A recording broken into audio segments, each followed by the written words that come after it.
Olá!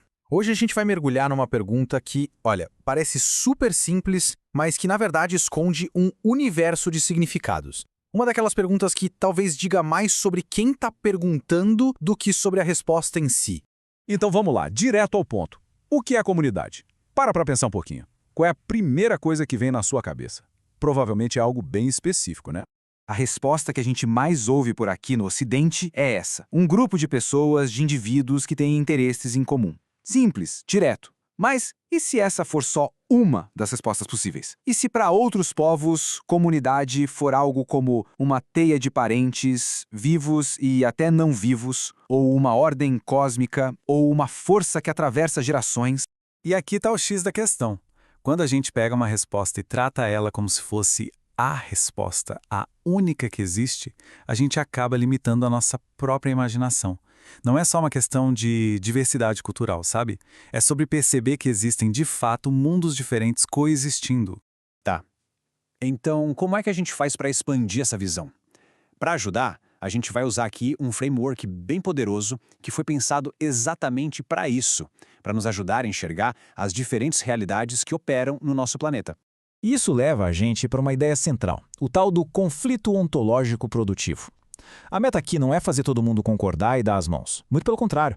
A ideia é justamente colocar essas visões de mundo, que são radicalmente diferentes, para conversar, para debater de verdade e ver o que surge desse choque. Então, o ponto-chave é o seguinte: a gente não está aqui buscando a definição perfeita e final de comunidade. O que a gente está fazendo é aprender a usar uma nova ferramenta de pensar, um jeito de ampliar a própria pergunta para que ela fique mais rica, mais complexa. E como a gente faz isso na prática? Bom, esse framework nos oferece 7 grandes lentes. Pense nelas como 7 jeitos diferentes de enxergar o mundo, através dos quais a gente pode analisar qualquer ideia. Exato, 7. 7 formas fundamentais de viver e de dar sentido para a realidade. Vamos dar uma olhada em cada uma. Vamos passar o olho aqui. Cada uma dessas matrizes parte de uma ideia completamente diferente sobre o que é real. Para o Ocidente moderno, a realidade é feita de objetos separados. Para os povos ameríndios, o que é real são as relações vivas entre tudo e todos.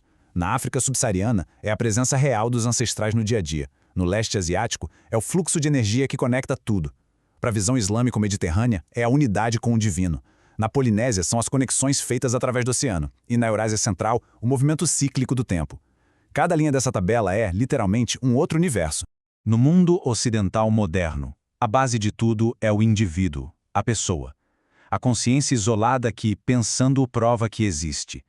A comunidade, nesse caso, é uma coisa que vem depois, que é formada pela soma desses indivíduos que já existiam antes.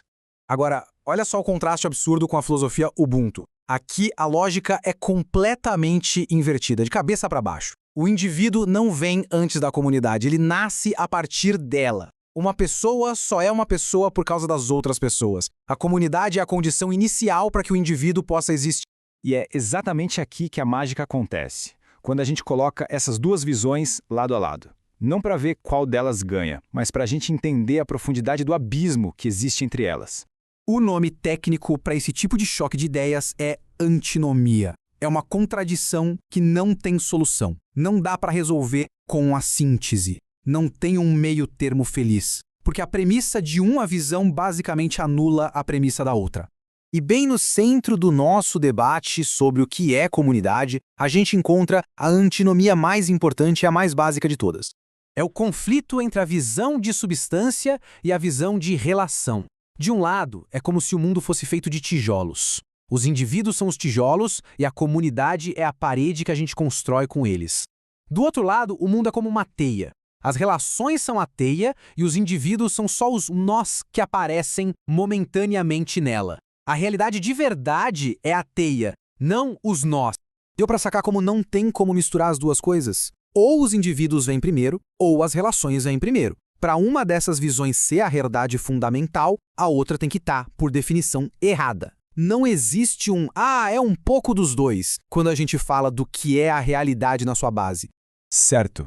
E aí, o que a gente faz diante de uma contradição tão profunda? Se não tem como juntar as duas coisas, qual é a saída?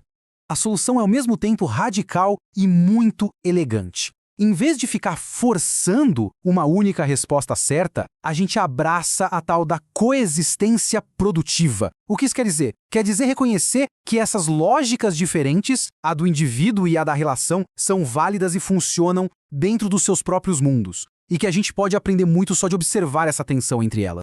Isso, na prática, tem consequências gigantescas.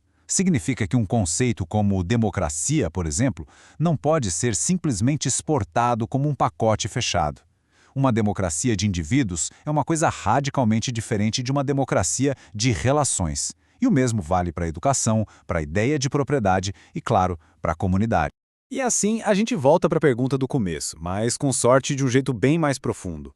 Pensa na sua própria vida, no trabalho, na família, o que no fundo constitui a sua comunidade. Ela é uma soma de partes independentes, de coisas, ou ela é a teia de relações que dá sentido para essas partes?